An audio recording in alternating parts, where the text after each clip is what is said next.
আসসালামু আলাইকুম, আমি পুষ্টিবিদ উম্মে সালমা তামান্না। অনেকেই সাধারণত একটা বিষয় নিয়ে খুব টেনশনে থাকেন বা যেটা আমাদের দেশের খুব কমন একটা সমস্যা, সেটা হলো গ্যাস্ট্রিকের সমস্যা। এবং এই গ্যাস্ট্রিকের সমস্যা থেকে বাঁচার উপায়টা সাধারণত কী হয়ে থাকে, এটা নিয়ে আজকে আমি আপনাদের সঙ্গে আলোচনা করব।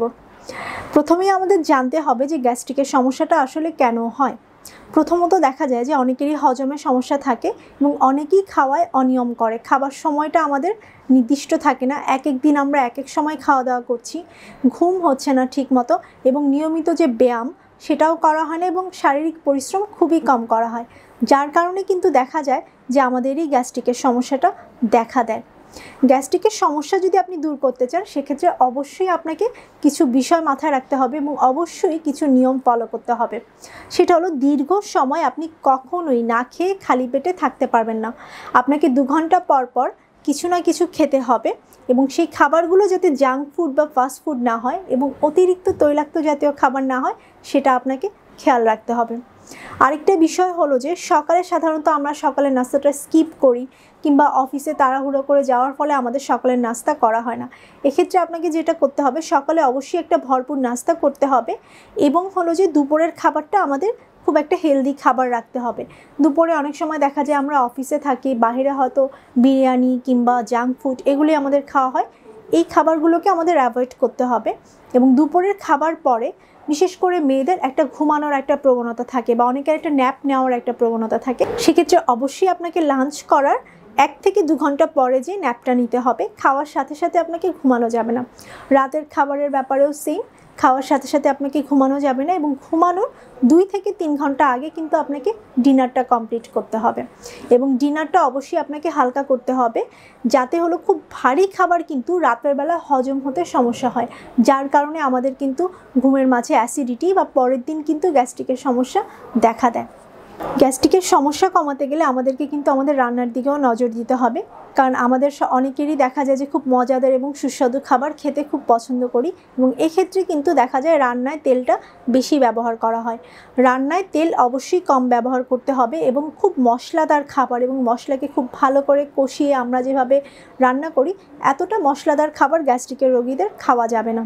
তেলের ব্যাপারে তেলের হিসাবটা যদি আপনি খেয়াল রাখতে চান, এক্ষেত্রে আমরা বলি যে একটা মানুষের যাতে হলো প্রতি মাসে 1/2 লিটার তেলে যদি আপনার হয়ে যায়, তাহলে বুঝতে হবে যে আপনার তেলের পরিমাণটা ঠিক আছে।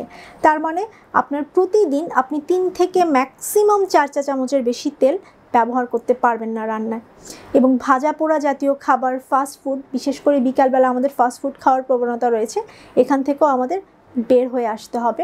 বিভিন্ন ধরনের প্রসেস ফুড আমরা খেয়ে থাকি, দেখা যায় নাস্তা হিসেবে কিংবা কোনো পার্টিতে গেলে, এটাও আপনাকে যতটা সম্ভব কমিয়ে আনতে হবে। বাসায় ভাজা পোড়া খাবার থেকেও আপনার নিজেকে বিরত রাখতে হবে। নিয়মিত আপনাকে শারীরিক পরিশ্রম বা ব্যায়াম করতে হবে। অন্তত 40 মিনিট থেকে 1 ঘন্টা আপনি নিয়মিত ব্যায়াম করবেন এবং এর পাশাপাশি যাতে আপনার ঘুমটা ঠিক মতো না হয়, কারণ আপনার যদি ঘুম না হয় ঠিক মতো, তাহলে কিন্তু দেখা যাবে যে আপনার হজমটা ঠিক মতো হবে না এবং তখন কিন্তু দেখা যায় যে আপনার পরবর্তীতে এবং পরদিন কিংবা ওই দিনই আপনার গ্যাস্ট্রিকের সমস্যা দেখা দিতে পারে। রাতে অন্তত 7 থেকে 8 ঘন্টা পরিমিত ঘুম আমাদের জন্য খুবই জরুরি। খাবার তালিকায় আমরা দেখা যায় ভাজা মাছ বা মাংসটাকে অ্যাভয়েড করব। মাছ মাংস আমরা স্বাভাবিক ঝোল করে রান্না করে খেতে পারি এবং সবজি, শাক সবজি আমাদের খাবার তালিকায় রাখতে হবে। সবজির ব্যাপারে সহজপাচ্য যে সবজি যেগুলো আছে, যেমন লাউ, পেঁপে, ঝিঙ্গা, পটল, এগুলো কিন্তু আমরা রাখতে পারি। কাঁচা পেঁপে রয়েছে, কাঁচা পেঁপেটাও কিন্তু গ্যাস্ট্রিকের রোগীদের জন্য খুবই ভালো। গ্যাস্ট্রিকের সমস্যা যদি দেখা যায়, তাহলে খুব সহজে আমরা দ্রুত কি করে কমাতে পারি, এটা খুব সবার দেখা যায় কমন একটা প্রশ্ন, যে আমার গ্যাস্ট্রিকের সমস্যা হঠাৎ করে বেড়ে গেছে, এই মুহূর্তে আমি তৎক্ষণাৎ কী করলে আমার গ্যাস্ট্রিকের সমস্যা কমতে পারে। সেজন্য আমি আপনাদেরকে আজকে সহজ কিছু টিপস শেয়ার করব এবং এক্ষেত্রে বলি, খুব সহজে যদি অতিরিক্ত গ্যাস্ট্রিকের সমস্যা আপনার বেড়ে যায় হঠাৎ করে, এক্ষেত্রে আপনি যেটা করতে পারেন, আপনার হাতের কাছে যদি হলো যে বেকিং সোডা থাকে বাসায়, তাহলে 4 ভাগের 1 চা চামচ বেকিং সোডা আপনি হলো 1 গ্লাস পানিতে মিক্সড করে কিন্তু খেয়ে নিতে পারেন। তাহলে কিন্তু দেখা যায় ওই সময়টায় আপনার গ্যাস্ট্রিকের যে সমস্যা সেটা কমে যাচ্ছে। কিংবা দারুচিনি গুঁড়া, এটা কিন্তু গ্যাস্ট্রিকের জন্য খুবই ভালো। আপনি 1/2 চা চামচ দারুচিনি গুঁড়া 1 কাপ কুসুম গরম পানিতে মিক্সড করে খেতে পারেন, এটাও কিন্তু আপনার তৎক্ষণাৎ গ্যাস্ট্রিকের সমস্যা কমাতে কাজে লাগবে। আদা রয়েছে, আদা হলো অ্যান্টি ইনফ্ল্যামেটরি উপাদান, এটা কিন্তু গ্যাস্ট্রিকের সমস্যা কমাতে খুবই উপকারী এবং আপনার হজম হতেও সাহায্য করে এবং হজমের যে সমস্যা থাকে সেটাও কিন্তু আদা দূর করতে সাহায্য করবে। সকালবেলা আপনি একটু কুচি করে আদা, যদি 1 থেকে 1.5 ইঞ্চি পরিমাণ আদা কুচি করে পানিতে ফুটিয়ে সাথে একটু লবঙ্গ দিতে পারেন, এই দুইটা উপাদান কিন্তু খুব সহজেই আপনার অ্যাসিডিটি কমাবে। বা হুট করে যদি কারো গ্যাস্ট্রিকের সমস্যা বেড়ে যায়, ওই সময়টাতেও আপনি আদা কুচি করে খেয়ে নিতে পারেন। আদার রসটা কিন্তু আপনার ওই মুহূর্তে গ্যাস্ট্রিকের সমস্যা কমাতে সাহায্য করবে। টক দই রয়েছে, টক দই কিন্তু দেখা যায় প্রোবায়োটিক। এটা আমাদের গ্যাস্ট্রিকের সমস্যা যেরকম কমায়, পাশাপাশি কিন্তু হজমে সাহায্য করে। যাদের হজমের সমস্যা রয়েছে তারা কিন্তু আপনারা চাইলে খাবার পরে 1/2 কাপ থেকে 1 কাপ পরিমাণ টক দই খেতে পারেন, যেটা কিন্তু আপনার হজমের সমস্যা দূর করবে এবং পাশাপাশি গ্যাস্ট্রিকের সমস্যাটা আপনার দূর করবে। জিরা পানি রয়েছে, জিরা পানিটাও কিন্তু দেখা যায় যাদের অতিরিক্ত গ্যাস্ট্রিকের সমস্যা রয়েছে তারা জিরা পানি খেতে পারেন। 1 চা চামচ জিরা 1 গ্লাস পানিতে ফুটিয়ে নিয়ে রস করে আপনি কিন্তু খেয়ে নিতে পারেন, যেটা কিন্তু দেখা যায় যে আপনার গ্যাস্ট্রিকের সমস্যা কমাতে সাহায্য করবে। কলা হলো আরেকটি উপাদান যেটা আপনার গ্যাস্ট্রিকের সমস্যা কমাতে সাহায্য করবে। কলাতে রয়েছে প্রচুর পরিমাণে পটাশিয়াম।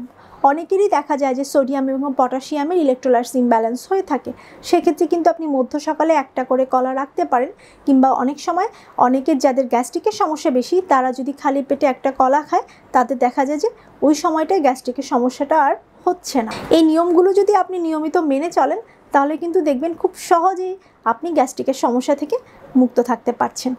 আশা করি আপনি বুঝতে পেরেছেন যে আপনার খাবার তালিকা কেমন হবে যদি আপনি খুব সহজেই গ্যাস্ট্রিকের সমস্যা দূর করতে চান, কিংবা তৎক্ষণাৎ যদি আপনার গ্যাস্ট্রিকের ব্যথা দূর করতে চান সেক্ষেত্রে আপনি কি করবেন। সবাই ভালো থাকবেন, সুস্থ থাকবেন। আবারও আপনাদের সামনে নতুন কোনো টিপস নিয়ে হাজির হব।